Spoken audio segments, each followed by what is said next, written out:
guys, welcome to the new video, and today in this video I will teach you some important laws of physics. So let's get started. So guys, before starting the video I would like to request you something. If you are new to the channel, please subscribe the channel and hit the bell icon, and if you like the video, give it a like and comment. Please comment, I read everyone's comment, so please comment also. So the first law here is Newton's laws of motion.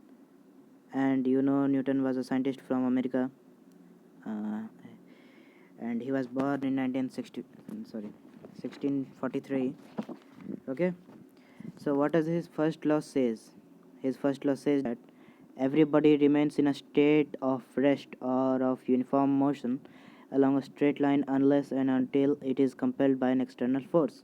Okay, so imagine that there is floor of your home and you keep a ball on the floor, and the ball is still on the floor until and unless you kick the ball or exert some exert some force on the ball. Okay, until then it will not move. Okay, so now this was first law. The first law also gives us idea of inertia. What is inertia? Okay, so now what is inertia? Inertia, broadly speaking, in the language of physics, inertia is the tendency of a body to remain in its state of rest or of uniform motion along a straight line is called inertia. Due to inertia, that an external force, unbalanced force, must be exerted on the body to change its state of rest or uniform motion. So, a body cannot change its state on its own until some external pressure is applied onto it. Okay, no one is able to change its position. If something is still, it is still. If something is moving, it is moving. And until a force is exerted, it wouldn't change. The moving things wouldn't stop, and the rest and that things at rest wouldn't move. Okay, so it's clear till now. Let's move to the next topic. Next law. Second law. Newton's second law. So what does Newton's second law says? When a force acts on a body, the momentum of the body changes. Okay, larger the force, greater will be the momentum. This is summarized in Newton's second law of motion. The rate of change of momentum of a body is directly proportional to the force acting onto it and takes place in the direction of the net force. Okay, so from here we get the formulation of force, which is F is equal to ma. Okay, force is equal to mass into acceleration. So what is written here that what it is written here that the rate of change of momentum, let momentum be p, okay, is directly proportional to the net force acting onto it. Is directly proportional to the net force acting onto it. Okay, so it is written, we can write it as this, that momentum is directly proportional to the force. Okay, so now this was formalized in Newton's second law of motion. So now let's move to the third law of Newton, which is third law of motion of Newton. And here it is, for every action there is an equal and opposite reaction. It is very easy, one line law. You can uh, remember it very easily, that let it be a body, it is moving constantly, and let this be a body, it is also moving constantly. So when these two will collide at this point, let it be A and let it be B. B will go far from A, and A will go far from B. Okay, so why do they go far? Why doesn't A stays here or B stays here? No, they go far.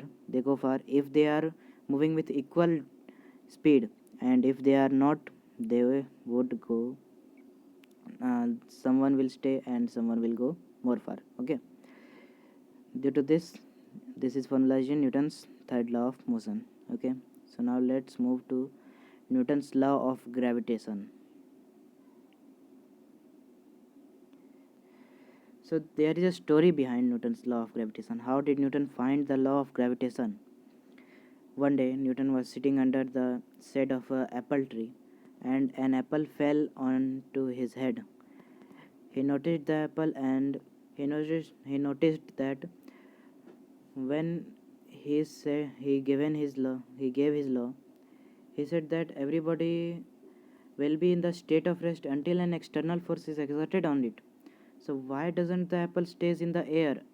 So there must be a force on it that is exerted, and due to which the apple is falling to the ground, okay, and not hanging in the air. So then from there he started researching, and last he found gravitation at last he found gravitation. And he said that gravitation is not only in heavenly bodies, not only in what do we say, celestial bodies, but also between every organism, everything in the organism. So this is formalized in Newton's law of gravitation, that the gravitational force of attraction between any two bodies in the universe is directly proportional to the product of their masses and is inversely proportional to the square of their distance. Okay, so from here we can formalize it as G. Let gravitation be G. Okay, G is directly proportional,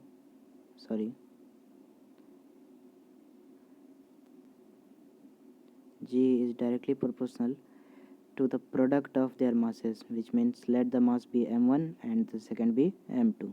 Okay, so this is formalized from here, product of masses. Okay, directly proportional to the product of masses. Okay, so now let second one, inversely proportional to the square of distance between them. What would happen? Let's see. G is equal to square of distance. Why? Sorry, I put up is equal to every time. Sorry for that. G is proportional to inverse of r square. What is r here? R is the distance between the two bodies. Okay, so this is the thing.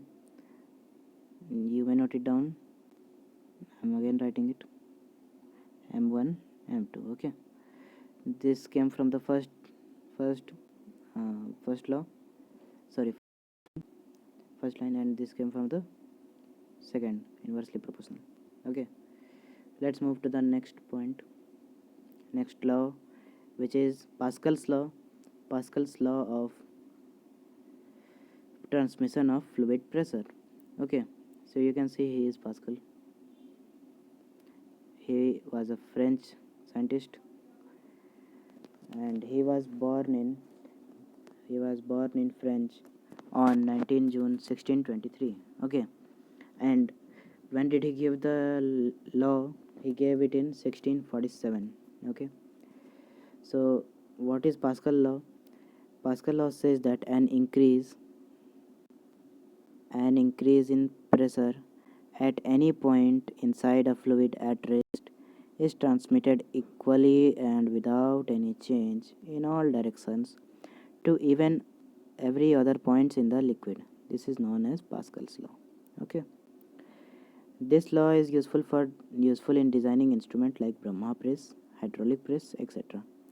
It is the principle in the development of hydraulic brakes that are used in automobiles. This law is also known as law of transmission of fluid pressure.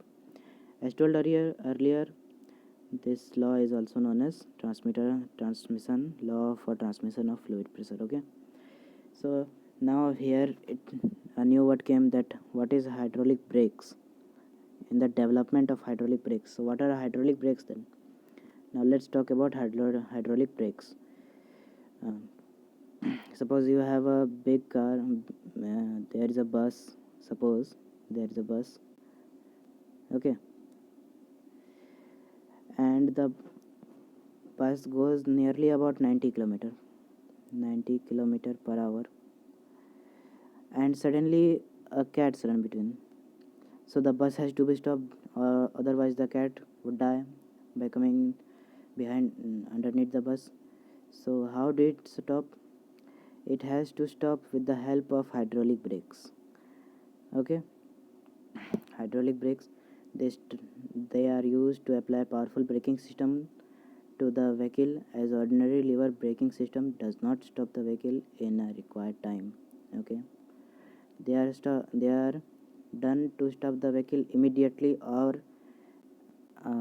like immediately again, like 5 seconds, 10 seconds. Okay, so during this time the vehicle stops down and the cat will be saved.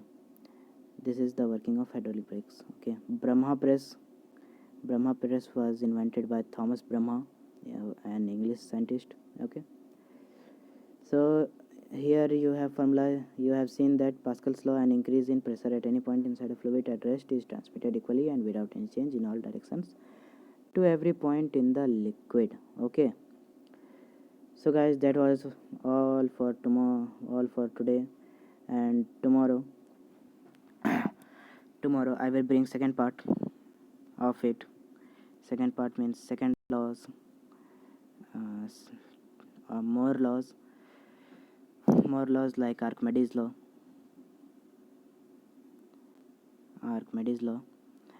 okay, and Faraday's law, and many other laws.